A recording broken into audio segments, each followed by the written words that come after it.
A lot of people who are famous, they know how to push buttons to get a certain response. If you don't have that rock solid mental foundation to have your own back, to take care of yourself and to process your emotions, then you're going to blow it.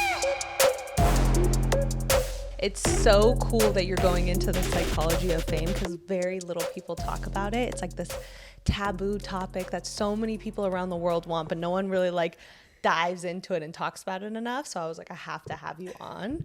Well, thank you so much for having me. Yeah. It's a fun world. So I appreciate being here. Yeah. So you have such a cool perspective on the psychology of fame. So kind of dive us into your theory on why it's hard to be famous if you're a good person. Yeah. So I'm a believer that fame is just a resource. It's just having people's attention. It's kind of, it's like money. It's not going to change who you inherently are. Mm-hmm. It's just going to amplify more of who you are.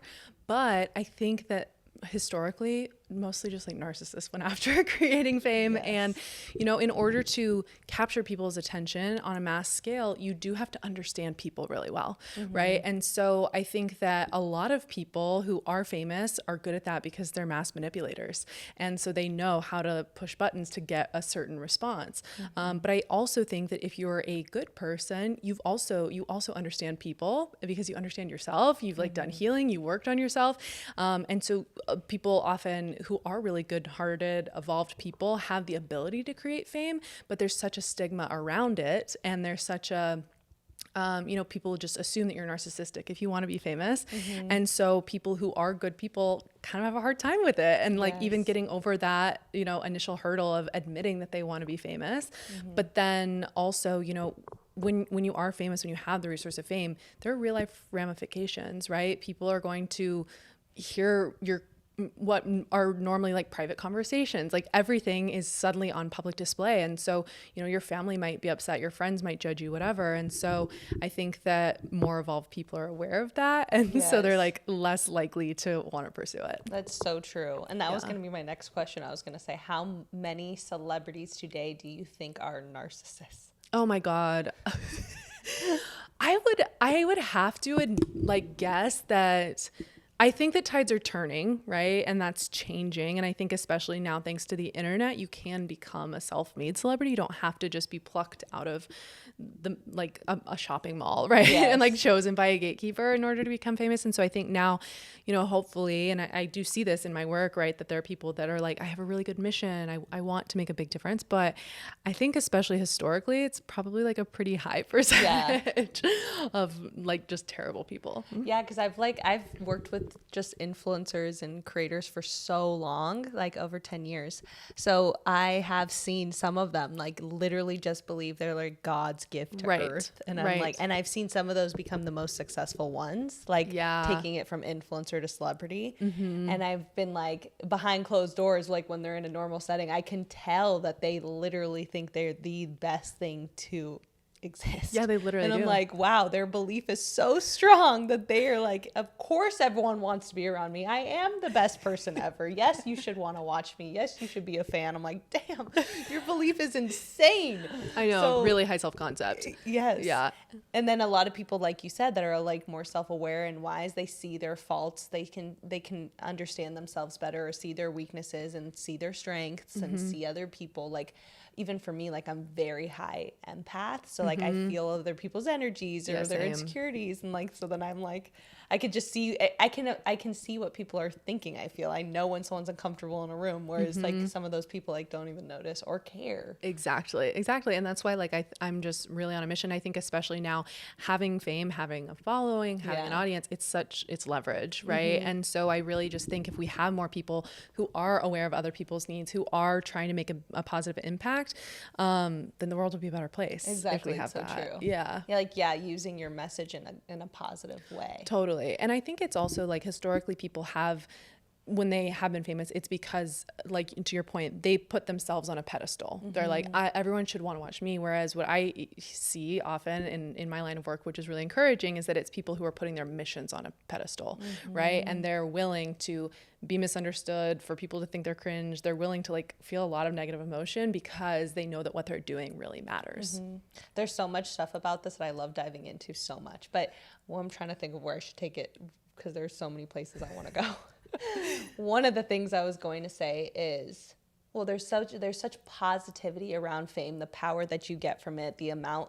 I mean, some of these influencers that I'm friends with, like they do have such cool lives. Like they are invited to everything. Everyone wants them at their event. Like they are like, I want to go. It's like people are dying to have you there. Every brand's like, please come, just make an appearance, step on the red carpet. Like they have everything handed to them. But then with that, there's like a sad, dark side of it that it's like some of these people are the most depressed and loneliest people I know. Yeah. And I was talking about this the other night because there was a really big influencer I was talking to on the phone, and I was next to one of my friends, and once I got off the phone, they're like, oh yeah, they have it so hard. Like people would die to be them. And because they were telling me about like a lot of things they were going through.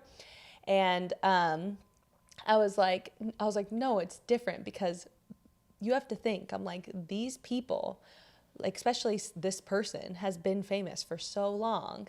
And so they walk into a room at a party and everyone automatically likes them. They didn't do anything. They didn't try to get you to like them. And people are like, oh, can I get you this? Oh yeah, they agree with everything you say. And like, and then it starts to be like, okay, you don't know me, but you automatically like me. So now I know you don't like me for me. Right. And then that becomes very isolating. And then a lot of these people also like, a lot of their friends around them are using them for stuff. And like, so then they start to feel more and more isolated. Like, do people even like me for me? And then another thing I have heard from these people is it's a lot of stress when they go out in public settings where it's like a lot of people, because people walk up to them and they know that you already perceive them in a certain way based off your idea of them on the internet. So then they feel a lot of pressure to live up to what you expect them to be 100%. when they might not even really be that. So then they're not really being themselves because then they're worried about people not liking them. It's like this whole weird psychology and like crazy situation. You have to be very strong to have fame. You really do. And I think, I remember one of my clients, when she found me, she was like,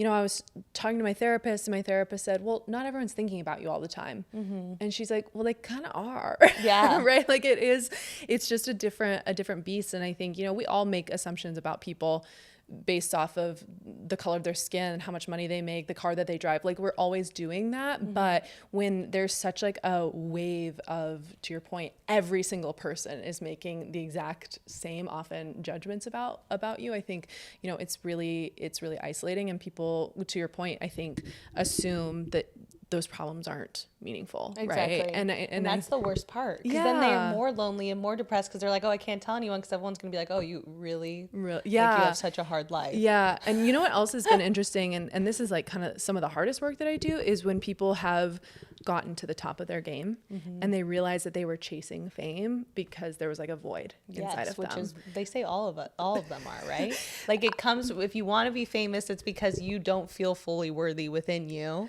I've heard that.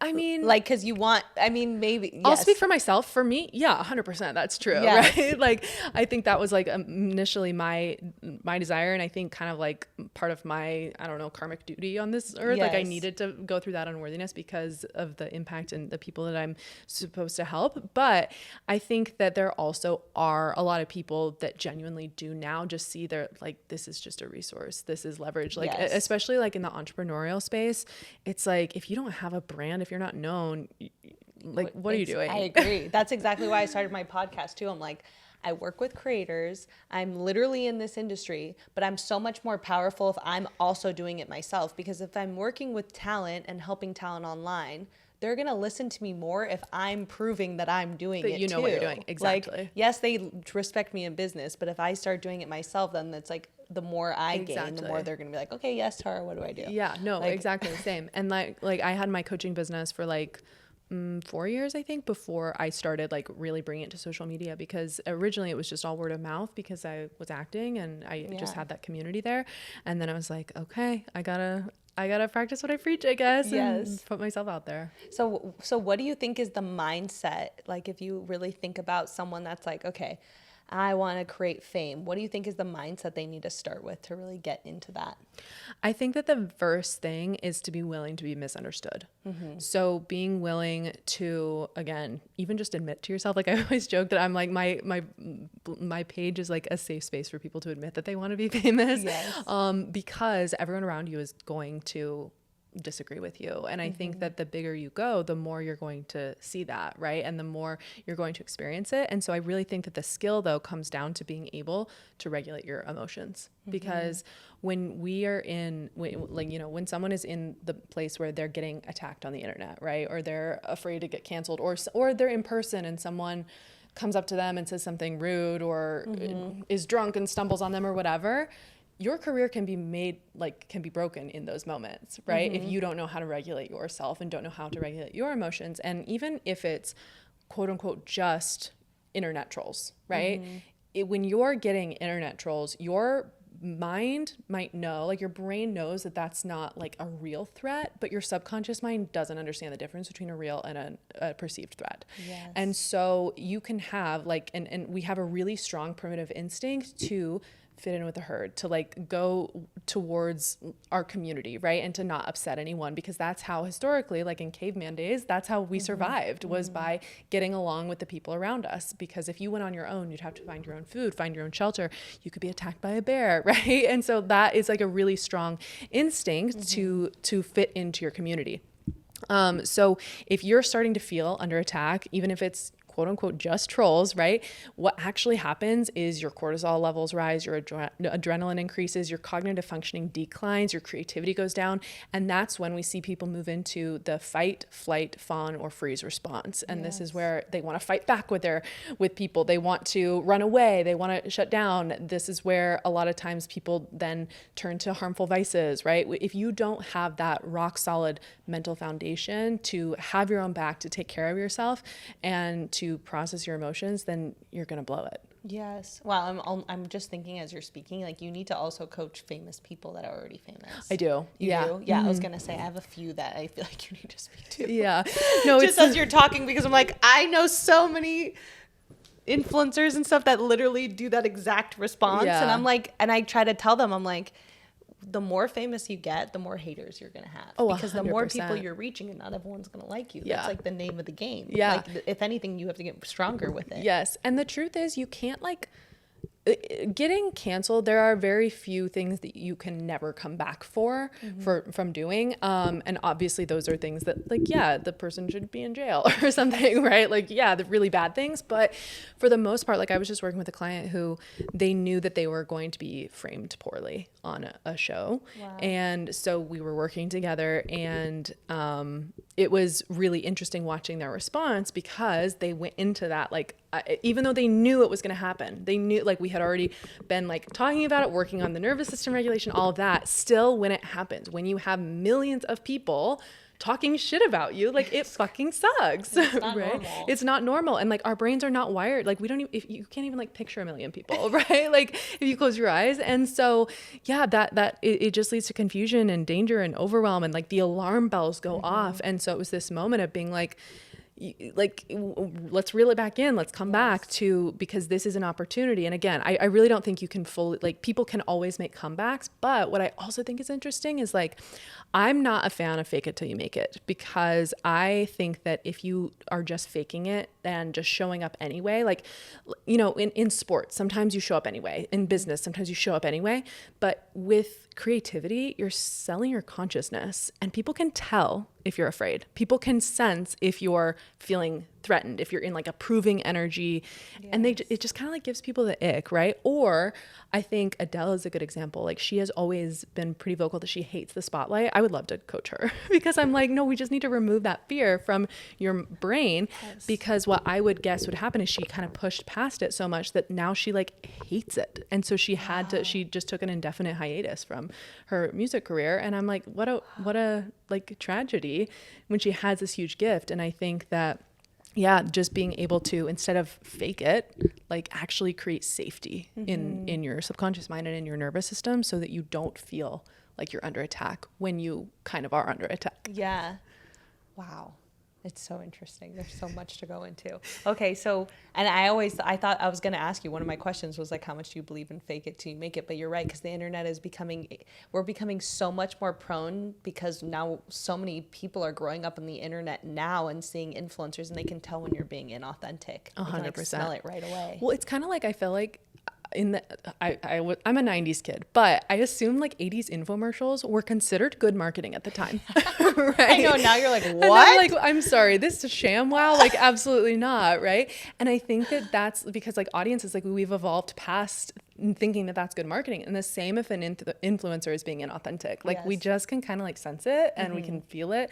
And I think, audiences want a 360 view of someone's life. And so if you are creating a digital footprint, it does have to be very authentic. Otherwise people are just going to sniff it out and just, even if they're not offended by it, they just won't want to watch it. They'll just scroll past it. It's so true. It's so true. And you're right that the internet is now a place where like pretty much every industry that you want to be in, if you can get some level of public notoriety, you're going to be way more powerful than anyone else in your field. Yeah, absolutely. I think it's like a new dawning of like parasocial relationships are kind of taking over ma and pa shops. Yeah. It's kind of like now, like when we're shopping, if you're shopping at Spanx, it feels better to feel like you're shopping from Sarah Blakely, right? Yes. Because she's created a brand for herself. And so we feel like we've been part of her journey from when she started out the business and all of this. And I think that businesses are realizing that that's what it takes to sell a product at a scalable level. And so and it's the same as like when I lived in New York City, I loved shopping at ma and pa shops. I loved to like feel like I knew the butcher and I knew the dry cleaner and I knew the person who like owned the bodega around the corner, right? And I think that the internet really has the opportunity to create that on a massive scale, but you have to be willing to put yourself out there and to create that relationship. That's so true. What are some of like the biggest things that you've learned when coaching people around gathering online online fame or gathering a following? Like what are some of the biggest things you see that can help someone like unlock the ability to do that? Yeah. So where I got into all of this was studying the it factor. I was like, what the hell is the it factor? I've seen it multiple times. Yeah. I was just like, I had a manager tell me that I didn't have it. And I was like, okay, how dare you? But also maybe that is why I'm not getting the work that I want. Wow. And so then I kind of did a deep dive into it and found this amazing story with Marilyn Monroe, where she was in New York City and her photographer's wife tells a story that basically she was walking down the streets and she turned to her photographer's wife and said, do you want to watch me become her? And they didn't know what she was saying. And then it was like as if she'd flipped on a switch. Suddenly cars were stopping, heads were turning, and everyone recognized her as Marilyn Monroe, even though she'd been there the whole time. So she turned on this energy. And when I heard that, I was like, okay, we got to get like, what is that? If it can be turned on, can I learn it? Because people just always think, oh, the it factor, you're born with it. And what I discovered was that it all comes down to neuroscience, and it comes down to your ability to be present. So for people who may not know, if you're ever in my acting background, right, you never want to do a scene with a dog or a baby because they will what's called pull focus, meaning everyone just wants to watch them because they're in this hyper present state. They're unafraid of being seen for who they authentically are. So that's the state. So you just blew my mind. That's so true. Right? And so it's about creating that. And the truth is we all have access to it, but as soon as the camera starts rolling, as soon as we notice that there's a gatekeeper, as soon as there's something important on the line, that's when we like start to put up walls. So the work is, again, it all ends up coming down to mindfulness, which is, and so processing your emotions and getting used to feeling safe being seen. And I like to say with fame, it's new levels, new devils. So it's kind of just about like cranking up that dial and getting more comfortable with more and more eyeballs, so that people can witness you. Mm-hmm. That's so true. Yeah. Yeah. Wow. Yeah. Because people want to see you be, I guess the it factor is that they are like something about you. I don't know what it is, but it's like it's because they're just showing up like completely owning who they are. Exactly. Yeah. And people, we really are drawn to just authenticity, right? We like can't stop, or we can't help ourselves from watch it. And I was raised in a high control religion, and so I wasn't allowed to watch television, movies, like read magazines. Wow.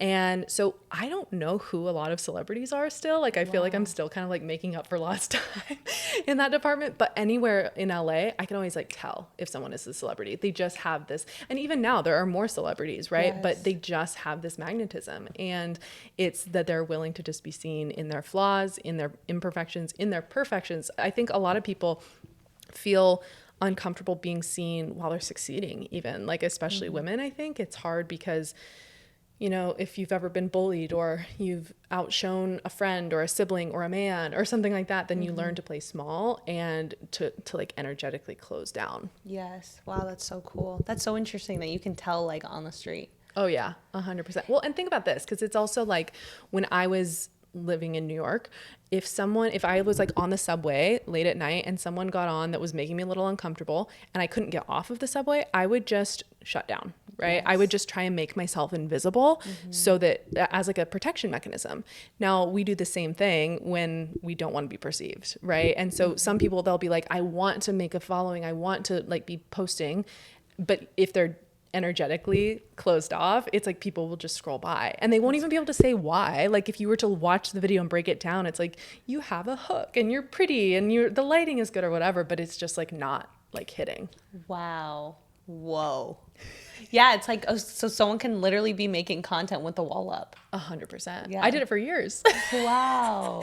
And I was like, why isn't any of this working? And then, yeah. And that's the thing too, is it's, you know, I always say like, I am a celebrity coach, but I'm a life coach at the end of it, because it all comes down to your life and your mindset. And there's 4, what I call like the quantum leap relationships. And so this is your relationships to your family and friends, your colleagues, your romantic partners, and money.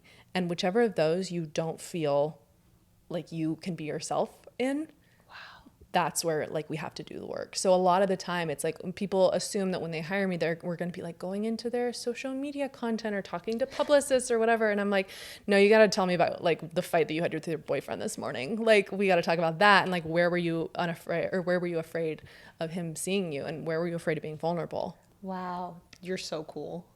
Like you're blowing my mind. Am I? But Wow, it's so cool that you're looking at it that way, because it's exactly what I believe. It's like I've gotten everything in my life from changing, just like basically not just like changing myself, but like looking at my weaknesses and shifting the person I need to become to have these things. Exactly. And that's exactly. like, and it really is that. It's more than just your social media. It's like how you're showing up on a regular basis. Exactly. Yeah. And it, you know, I think that life kind of pushes us all into those things. Like, I don't know. I found self-healing work because my dad died, and it just like therapy wasn't really cutting it for me. And so I found a life coach, and I found the exact same thing, right? Once I worked on healing, once I worked on my mindset, then my career started to take off. Then I started booking big campaigns. Then I started, you know, I signed with a top agency. I won awards for the work that I was writing and directing and producing. And so that's kind of how I, like, all of it kind of came together. Yeah. How does someone become more magnetic? Okay, so to become more magnetic, you have to do the work on your personal life. And it's all of the shit that like no one wants to do. Like I feel like our generation, we're always like, our parents would never go to therapy. But like, I feel like most of my friends won't go to therapy either. And everyone's like, well, I did it for a little bit and then I like didn't need to or whatever. Or like, I already like healed the childhood stuff that was blocking me or whatever. And I'm like, no, it's still there. It is still there. The way, you know, our subconscious mind, if something happens when you were a kid and you didn't have the emotional capacity to process it in a healthy way, instead of getting stored into your memory, it gets stored in the part of your brain that thinks that there's an active threat. So if you had something happen when you were a child where, again, you fell on your face at a talent show, or you heard your parents like praise your sister and not you, or something like that, it teaches you that it's not safe to be seen. And so the work really is, it's like going back to the trenches, reprocessing old shit, moving how your brain is storing these memories and relogging them from this part that thinks it's an active threat and moving it into the memories bank so that then you can cognitively make decisions. But it's yeah, I'm into all the weird woo-woo stuff. That's like what I do with my clients, like the hypnosis, the RRT, the you know, all of the tapping, EFT tapping, all of these things that unlock these parts that keep you feeling afraid. That's so cool too that you came. I want to hear about your background and how you got into this, because you were completely stripped away from it. And it's interesting because some of the things I've learned, and I'm pretty spiritual too, and I'm very into the woo-woo stuff. But like some of the stuff I've learned is like like you get put into a situation a lot of times that is the complete opposite of what your purpose is to show you. Yes. Like you learn, you got to put in the opposite, and then now Yes. you've made this your strength. Yes. Okay. So as I mentioned, I was raised Mormon, and I feel like, I mean, Mormonism does not celebrate women. It does not celebrate, I'm also queer. It was not going to be a great fit for me. Yes. But I do believe that like I was seen for my talents and then kind of exploited for them, if I'm completely honest. Wow. I grew up singing. I was like an all-state choir, like soloist. And then when I got to college, I did this performing group, and the Mormon church literally like paraded me around the world. And I met the Princess of Thailand. I've met like a Prince of Denmark. I've met like all these members of the UN, to help like further the mission of the Mormon church, which at the time I was so passionate about, and it was something I believed in so much, but I also then I felt so betrayed by it, by realizing that it had turned its back on me completely. And I mean, I remember being at BYU and them saying, there was this conference for all of the girls, and they brought the woman who was in charge of all of the Mormon women in the world. And it was a Q&A. And I remember that this happened twice, because she repeated herself, because I was like, surely I'm not hearing this correctly, but she said it twice. 2 people had asked the question, how do I pick a major? And she said, it doesn't matter, that you shouldn't, it doesn't, like, you're in college to find a husband. That's your job. And, you know, I come from a line of divorced women who had abusive husbands. My marriage ended very unexpectedly.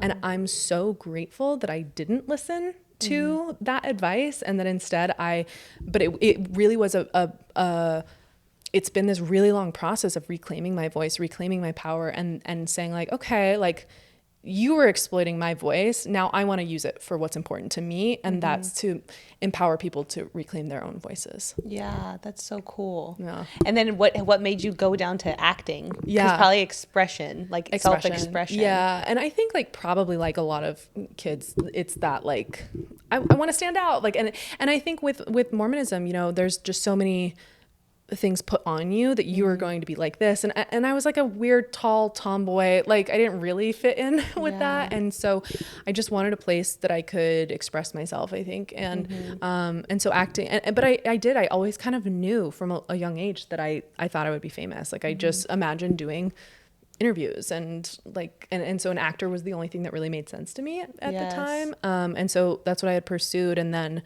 after my dad died, it was not like it wasn't landing. I had a minor in psychology, so I'd always really been fascinated by human behavior. I think a lot of actors are, and that was kind of like the fusion of them though that just like blew my mind.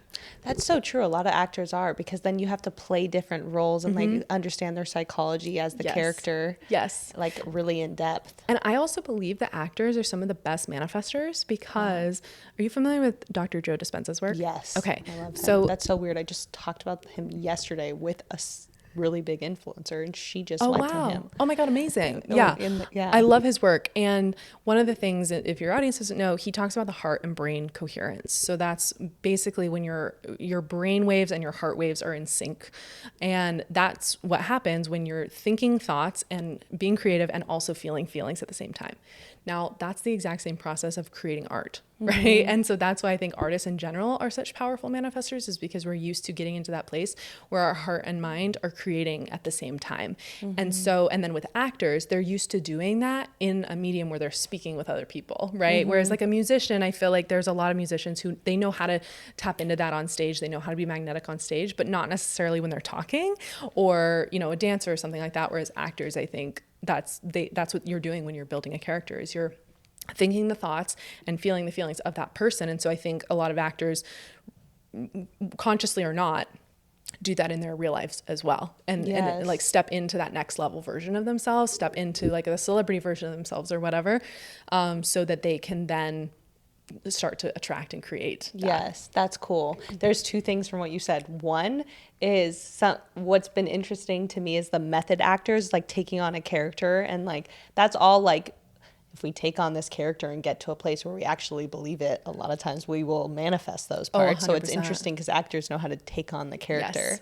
And then number 2, what has been very strange for me is some like big celebrities that I've been around, like the moment there's a camera there, they're like the most authentic, warm, like so good at speaking, so charismatic. And then the moment the camera's off, they're like kind of antisocial and they don't know how to 100%. act in like a room. Yes. That's like really crazy to me. I'm that way though. I have Really? to, yes, 100%. And it's funny, I just had an analysis done. My friend is helping me with my personal style, and so she had me do this personality like breakdown, whatever. And she's like, "Oh, you're so introverted," and I was like, "Yeah, 100%." Or Wow. like even like I've noticed in my dating life, this is like the quantum leap relationship I'm working on right now, is that I can be more authentic, and I didn't realize this until the person that I'm seeing came onto my podcast, and I was like, I'm being a completely different person right now.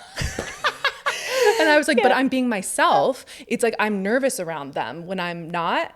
And so, like when I'm at parties or whatever, I have to be like, turn it on, like get into that state. But it's not natural for me. Like when we finish this, if Garrett was to say like, how'd you feel about it?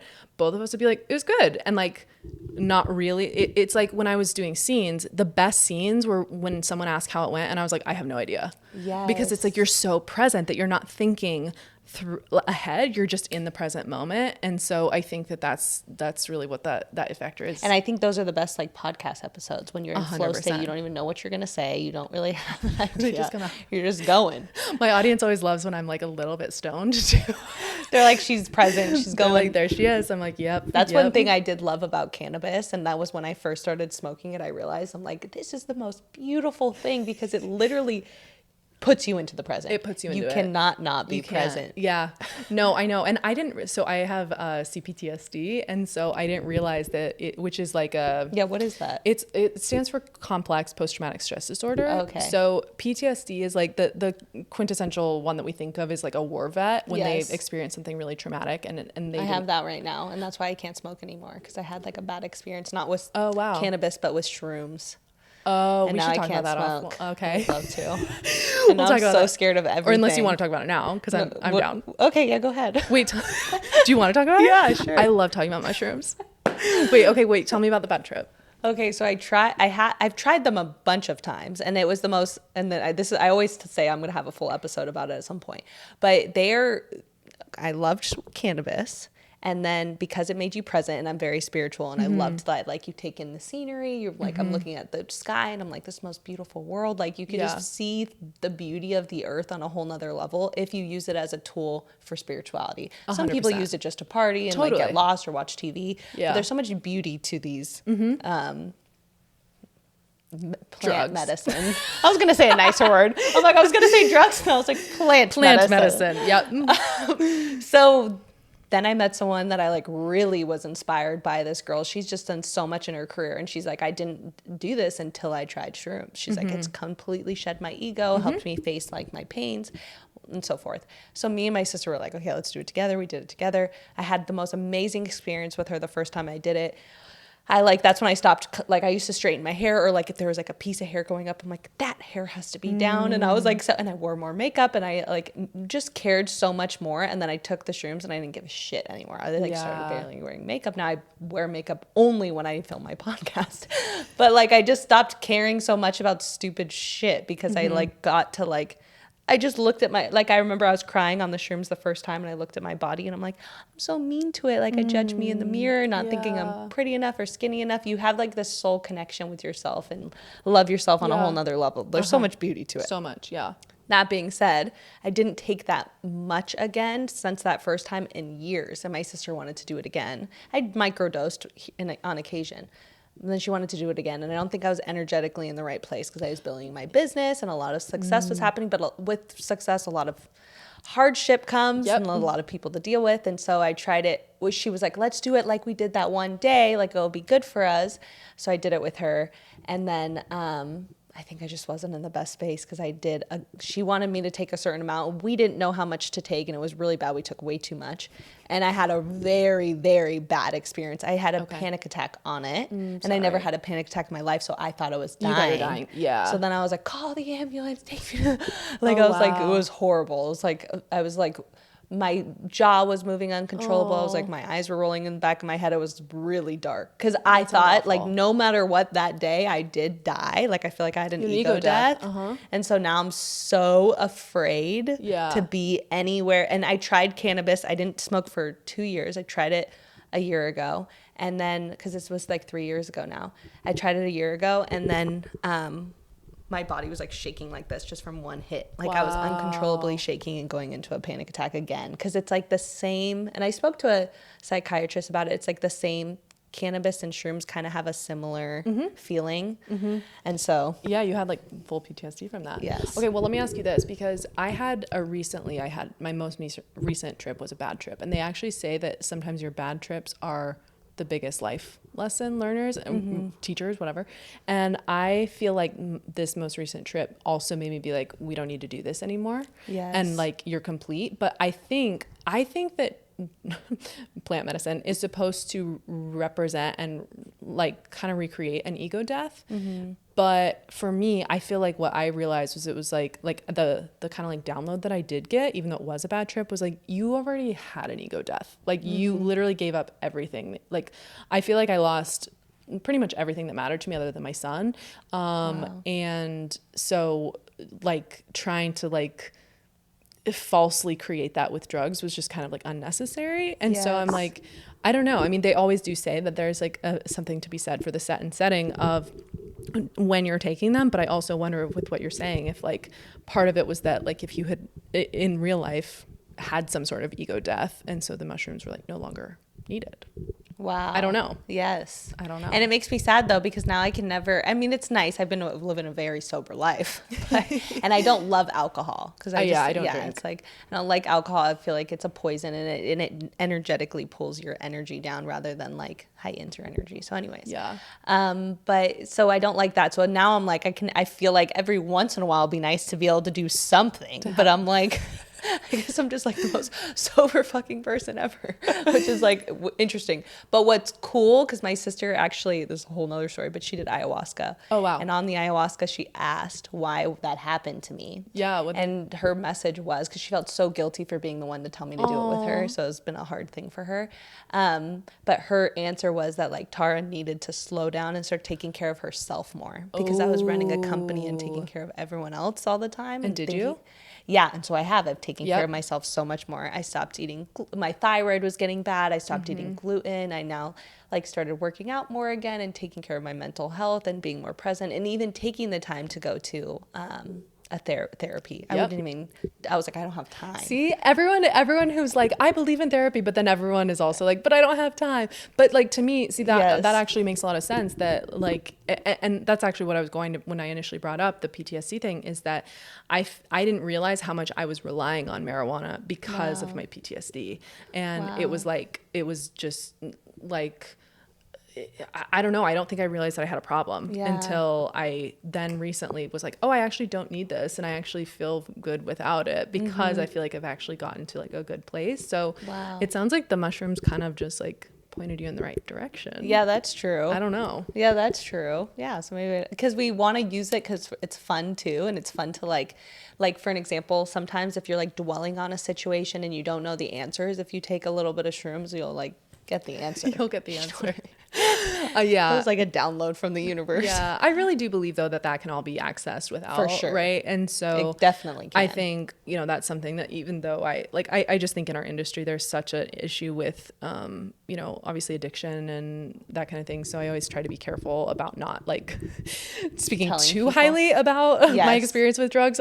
Even though I think that they have been needed and necessary at times and did bring me enlightenment, but I also think that it's ultimately like, it's also very similar. This is a whole other tangent that we probably shouldn't go down, but like to me, like I have not done ayahuasca, but I think that I have had ego death with different psychedelics, but for me the most profound ego death was childbirth. Wow. Like 100%. I had a home birth, and so it was like unmedicated, and like that is like, to me, I'm like, all drugs are just trying to like duplicate that. Really? I think so. Yeah.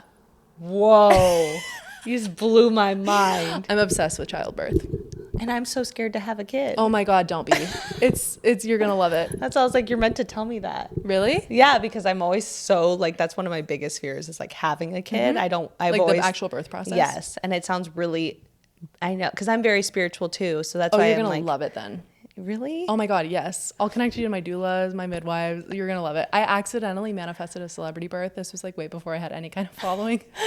And I had my doulas, Lori Bregman, she birthed like Anne Hathaway and Heidi Klum. And Wow. and like she just ended up being the one at my birth because my doula had COVID. And then my midwives, I didn't realize, are like very famous in the midwifery world, Alex Vangelletti. And they've also have their own celebrity rosters or whatever. Anyway, but yeah, if you are a spiritual person, you will love childbirth. Wow. Like you'll just love it. I think. I mean, everyone has their own. I really actually think that childbirth is a lot like a mushroom trip, where it's like you're going to have the birth that you need to have in order for you to be the perfect parent to your child. Wow. So I had, like, when I was in giving birth, the whole fucking pregnancy, I was like, what if I hate my baby? What if I hate being a mom? What if, like, my pregnancy was unexpected. Like it was, but like something inside me was just like, keep this, like you need this. You're ready. You don't think you're ready, but you are. And it is the best decision I've ever made. Having my child saved my life, like easily. And specifically, I think the birth. Wow. Yeah. And you have a boy. Mm-hmm. That's what I would want. He's the best too.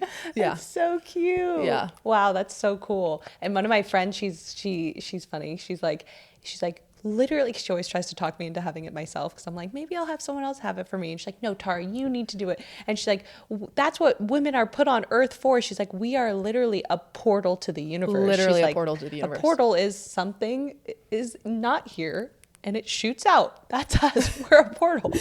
Literally, like, she's wow. not. I like your friend. Yeah. She and I are both going to talk you into it. Yeah. No, it really is. And it's so actually, speaking of, like, fear, and if you think about an animal, if an animal is in labor, but then a predator comes, labor will halt, because it's like, it's not safe to give birth. Our bodies do the same thing. So if you have fears around childbirth, that's what's going to be confronted with you. Your mind is going to be like, hey, here's this fear, look at it. And the option is to sit with it and to face it, or to numb out. And that's, I'm very passionate. I know that it's not for everyone. I know I'm very privileged to have had this amazing home birth that I had. Like I said, I lucked into it basically. Wow. But I really do believe that so many women were just taught to completely numb out during that experience. And that's the experience that really is the most profound teacher that you can have. Wow, that's really cool. Yeah, because we all have, it makes sense that would be a spiritual experience, because that's meant to happen and we're supposed to have it. Yeah. So that's really, I've never heard that before. Yeah. That's profound. And I never use that word. That's fucking profound. I love that. Well, and it really, that was the thing that was crazy, is because I never did any kind of psychedelics until after I had given birth. And that's when I realized, I was like, oh, I'm going to the same place that I was at during childbirth. Wow. Yeah. That's so cool. Yeah. What have you ever had, I wonder if you took any type of psychedelic and then faced the feeling of wanting fame. Have you? Yes. And, okay, this is not exactly an answer, because I think I had to do a lot of the work to make peace with those fears before doing psychedelics. But I was, one of the impetus for this is I was producing this project. It was during the pandemic, height of the pandemic, and it was like Jimmy Fallon and NPR and Good Morning America all wanted to cover it. Wow. And I was so afraid that I completely self-sabotaged it. Completely threw away my shot. And was just, and I was getting the most terrible panic attacks, stage fright. And I just was like, oh, I didn't realize, this was before I realized any of this. And so it was when I was under hypnosis, which I think is also very similar to being on drugs. And the realization that I had was that I was trying to hide who I am to protect my mom. And because I didn't want to hurt her, and she's still Mormon, she loves the Mormon faith, and that was specifically what it was. That it was that I hadn't, I hadn't cut ties with Mormonism, and that was even though it was making me deeply depressed and what did not serve me in my life, I hadn't left because I didn't want to upset my mom, and so that was I didn't realize that until the hypnosis, and then I think since then that was kind of a big catalyst, and then all of the work that I've done since then, but Yeah, I mostly feel like when I'm on mushrooms, it's or have used other things, it's mostly just about like getting to the next level. Yeah. Yeah. And realizing you're just playing a character too. So Yeah. like, what character are you gonna play? Yes. Yep. Choose your Avenger. Okay. Yeah. I was also gonna say too, I've tried to do hypnosis before just to like gain confidence more, because even though I'm technically confident, like I have a business, I would have to be confident to have it. In some areas I'm not, and it's because I am so, I don't know why I always feel the need to be very humble, like almost to a fault. Yeah. I don't know if it's because it makes me feel like a good person, and I never want to be like egotistical. And I've had an energy reader in the past tell me like, in this lifetime, you're supposed, maybe I wasn't humble in a last lifetime. In this lifetime, it's all about like knowing that I never want to be someone that's like too egotistical, I guess. But with that comes like problems with confidence in some areas, because then I feel the need to like humble myself constantly and constantly see these areas of my weaknesses. And you kind of talked about that. Yeah. Like some of your strengths are used against you. Yeah. What do you think is like protecting you from? I'm not sure. Okay. So there's usually 3. Yeah. So we'll figure out which of these it is. So the first is just fear of unknown, right? So if it's like expanding into a new level of fame that your brain doesn't understand, it's going to avoid it. Second would be separation from community. So friends, family, colleagues that you outgrow, and then they whatever. That makes sense. And then the third would be past negative experiences. So like when a kid touches a hot stove, they're like, oh, I'm not going to do that again. So yeah, there's something that your brain is protecting you by, like, it's saying, we're going to avoid this by pretending like, or by like not being confident, by like keeping your ego. So like, what do you think what's that good. worst case scenario? My worst case scenario, one with my therapist that I've been talking to, she's been saying that it's a fear of success, which I was like, interesting. I've never had anyone say that to me. Yeah. Because isn't fear of success the same as fear of failure? Because at the root of it, it's just your fear of failing. Because if I'm fearful of success, I'm just feared of failing. I don't know. I mean, it could be for you, Maybe. but I also think that a lot of women are afraid of their power. Yes. And afraid, because it's like we've been taught and conditioned to not be in it. And, you know, I think that's why it was especially noticeable for me in Mormonism, because they literally, my marriage was that I would be a servant to my husband. Wow. And that, like, anyway, so, but I think just in general, women are conditioned to not step into their power. And, you know, we see, like, you know, in politics or in media, in everything, women are always villainized way more harshly than men. And so I think that there's also that fear that we wouldn't, of like, what if we are that powerful? What if we are separated? What if we are, you know, it ends up being like Martha Stewart, where like we get like railed through the press for minor mistakes. Exactly. And that's a big fear for sure. Because I realized that with my company, like my company became successful during COVID. So there wasn't much going on the internet with influencers. They're all like, how do I make money? What do I do? And it's kind of like, people didn't really know what to do at the beginning of it. And that was my company started right before COVID. And so then I started signing all these influencers, and then you started seeing my company's name everywhere with all this talent. And it was a beautiful time. And it did help me gain a lot of confidence, because I was like, oh, finally, because I started so many companies before and failed a million times. So then I had like the press reaching out to us, wanting to do interviews, organic stuff. And I'm like, I felt on top of the world. So I felt that feeling of what fame would feel like. But then I got my first lawsuit. Yep. Because I was at the top. And then I'm like, and then it like hurt me so much, because they made up a lot of things that just made us look bad. And it was really like, then it put me into my shell again of being like scared of success. Well, I'm celebrating you for continuing going. Like, I just think that, I mean, obviously that's why I have a job, is because so many people don't. Yes. Because, and I think that's why we have so many one-hit wonders or whatever, but to be attacked for your character, like that fucking sucks. It does. I'm sorry. No, I know. And it's scary because then you're like, oh, and then you start thinking about what everyone's thinking of you, or you know that like your close friend, you feel the need to explain it to people around you. You're like, oh no, it's not true. You feel like you're trying to explain it, but then I'm like, Tara, you don't have to. You get to a place, and it was my first time experiencing this, so I'm like, I have so much respect for celebrities now because damn, you want to feel like you want everyone to understand that's not you, but you can't change everyone's opinions on you. You have to be okay with people misunderstanding you, and it's so hard. Yeah, no, it all comes down to being willing to be misunderstood. Yeah, it's like you're gonna think I could be on the street and that person can be like, oh, I hate her, and you have to be like, it's fine. Yep. Yep. And I do think though, I mean, I have a pretty high belief that if someone really got to know me, they would like me. So and like maybe that's just because I'm like, I'll do a song and dance and I'll make you love me kind of thing, like whatever you want I'll do.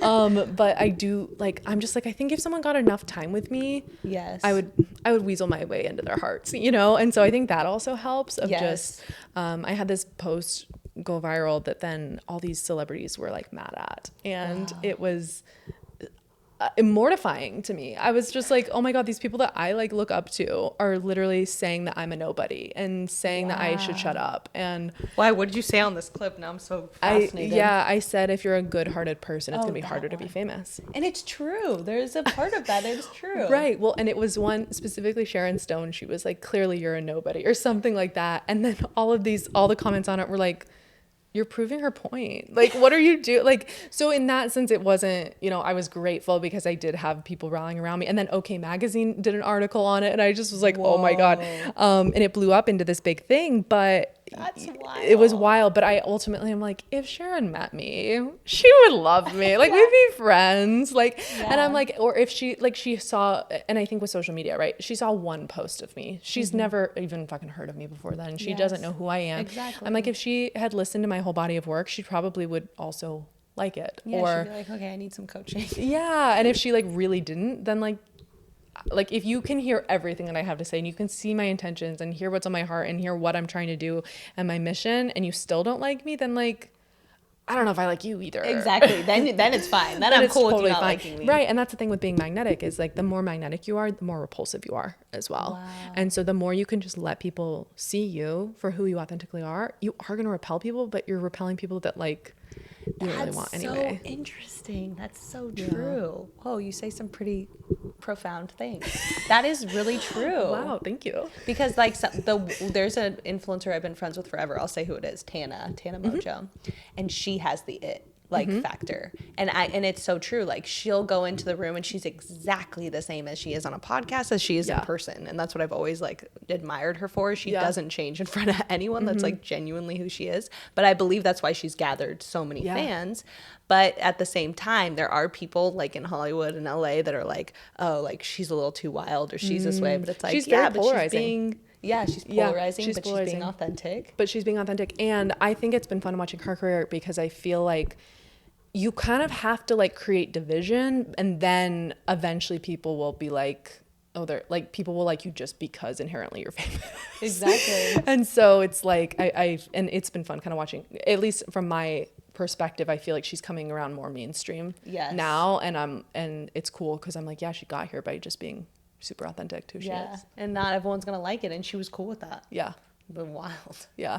Because I think her passion for the people that did like love it is so much more exciting, and I think that's what you need to focus on. Exactly. Like your core people that are riding with you, that are like, oh, I love you and I feel the same way, or you inspired me. Like you have to focus on those people. Yeah. But it is hard to get yourself to. It's hard, and it's also like it's online too. Like I'm like, if like we really as humans don't even have the capacity to receive that many comments about us or that many thoughts, and I'm like, if I'm not trying to like put myself on a pedestal or anything, but my work inherently is to inspire people, right? And so that is a common thread that I hear from people, is this inspired me, right? Yes. But I'm reading this online, so it doesn't like sink into my bones or anything, right? And it is like an active remembering of, and occasionally, you know, I'll have a day where it's like I'm having a rough day, and then I meet someone and I'm able to actually feel and receive their love and their gratitude. But for the most part, it's like, just remember, Whitney, like this does matter to people. Like you Yes. have, like there, you know, because it doesn't, I don't think it's easy. And if it was just to do it for me, I would have quit a long time ago. Like Yes, it's not that fun. exactly. It's not that fulfilling. After a certain point, it's like, yeah, I would rather do tech sales. Yeah, but it's all the people around you that it inspires you more. I was going to ask you too, have you ever been going viral and then got like a feeling of fear? Oh my God, yes. Yes. Okay, and specifically, so I am a writer, right? I was writing and acting before coaching, and really my coaching business picked up at a time of the pandemic, but also, you know, now I'm a single mom. Like I love it, don't get me wrong, but it was kind of, life kind of knocked me into doing it. Yes. More than like, if I could wave a magic wand, I would just have Netflix buy my shows. You know what I mean? And so I'm very comfortable making content about about my coaching business. But I recently started making content about the things that I write about as a writer. That's cool. And it's more vulnerable, right? And it's about being raised Mormon, and it's about like those dynamics and things like that. And I had the first one that had 1 or 2 million views, and for me that's a lot, especially when it's something that's like different and like just way more vulnerable than like, because with coaching it's like, it is my real life and it is my real passion, but it's also concepts, right? And it's to help others, and this is just like me, like shedding you open. yeah. And it's I like, fully shut down for like a couple weeks. Yeah. And like I had to tell my team, I was just like, hey, like we got to repurpose old shit. Like I can't get online right now. wow. Yeah, it was bad. And so I was just like, God, I'm like literally my number one, like worst or like best client, I guess. But like I am the ideal client for myself, because I just constantly have to be like doing the work to normalize and feel. But now it's like, okay, well I could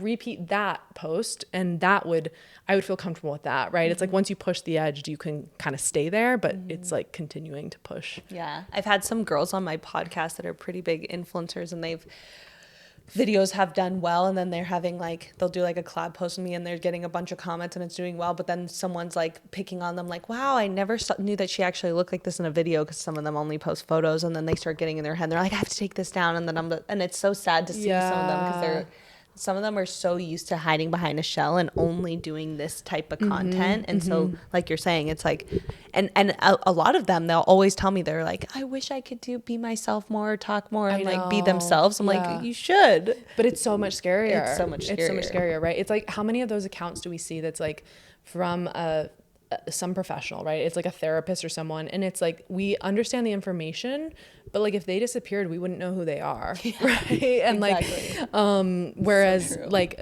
with new levels of fame and like to continue going, it's like really getting deeper at like who you are at your core and like showing those levels. So I think a lot of the time when people are blocked, some of my like biggest clients, they come to me because they're just like, I've plateaued. And we get to it, and it's because they're like, well, I've outgrown the things that I used to be making content about, and that used to inspire me, or the characters that I was playing used to inspire me, and they don't anymore. But it's in some ways, it's almost harder when you have something to lose than when you're starting at scratch, right? Yes. Like when you really have a whole audience, you have a whole platform, when you have people rallying around you, and you're like, actually, I want to be this person. I've seen that a lot. Right? It's like people are like, no. And you have to just stay convicted in that and be like, no, this is who I am. And you have to like teach your audience to like you again. It's so really vulnerable. Crazy. And people at first are just like, this is so cringe. Like, who do you think you are? You know, whatever. It's hard. Yeah. Was it you that was talking about you have to be cringe at first? Oh, yeah. Yeah, yes. 100%. You have to be okay with being cringe. Yeah. I was talking about that with one of the influencers I work with. I'm like, she's like, it just feels so cringe. I'm like, and I was like, I literally watched a clip that said you have to be cringe if you want to be on the internet. Yep. Like no one, and also I feel like the way that I tell these influencers, I'm like, people are already expecting you to make content. So like, I'm like, you have it easier than someone starting from ground zero and their whole like family and friends from high school are like, oh really, you're going to be a content creator now? Yeah. But I was like, it just shows like even some of the biggest influencers are feeling the same way. They don't want to look stupid. They know people are following them. They think that everyone's going to judge them. It's like no matter where you are in your career, new levels, new devils. Everyone's going to have the same fears. Exactly. Yeah, it's crazy. Oh, it's been so cool getting to talk to you. You're so amazing. You're so amazing. I was going to say, for everyone listening, I want to come to you. And so I imagine if I want to come to you genuinely, that everyone here listening is like, I need to come to coach with you, because you're just so like deep, and your perspectives on stuff align with me to like my core. And I think this is a really cool one, because just shedding like fears and understanding what is holding you back, or like the connection you had to like your past with your mom and how that came to light. I think when everyone can start to realize those deep core wounds that are holding them back, and like the whole purpose of life is to find out who you really are and become your full version, and not hide behind those blind spots or shadows. So like the more we can dive deep and understand ourselves, I think is the best work we can do. So it's so cool that you're doing that. Oh, thank you. Well, thank you so much for having me. Yeah. So tell everyone where they can find you. Yeah, so I'm on social media at Whitney Uland, and then my business is How to Be Famous. So I've got the How to Be Famous podcast, howtobefamous.org. Yes, so cool. Yeah. Thank you so much. Thank You're amazing. You're amazing. Yes, Thank so you. lovely. I love you all so very much, and thank you so much for listening. It means so much to me when you guys subscribe, when you comment. My heart melts. I love responding to all of you guys. And as you know, I come back every week on Tuesday, so I'll see you there. Feel free to share this episode with anyone that you feel like this would help. And I love you all, my $1 billion babies.